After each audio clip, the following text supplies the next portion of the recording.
کو خواهرکان خانه روبم کو، 100 سال دراز خانه نارفته، کو دادرکان خانبانم کو، 100 سال دراز خانه به صاحب، کو مادرک صغیربانم کو، 100 سال دراز دیگ ناشسته، دیگ و طبقش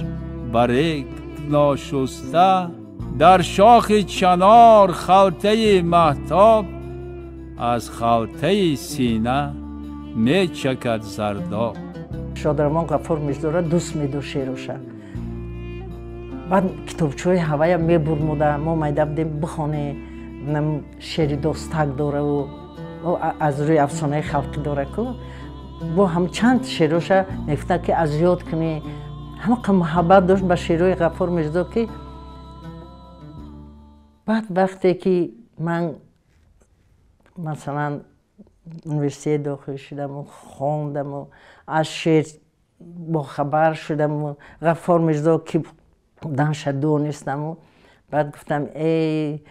من که این حیات سختی غفور میرزا به حیات زندگی ما خیلی موافق بوده که اکلی من اینقدر محبت داشته به شعرهای این، چقدر زندگی هوایام سخت با خواهرکش در خانه های مردم خیش تبار. گفتم این برای همین زندگی سخت شاعر به زندگی ما مانند بوده که برادرم اینقدر محبت داشته به این، با امر تقدیر بود، با چی بود مهر و محبت که حالم در آرامگاه لوچاب رو برای غفور میرزا بیشونه قبرشون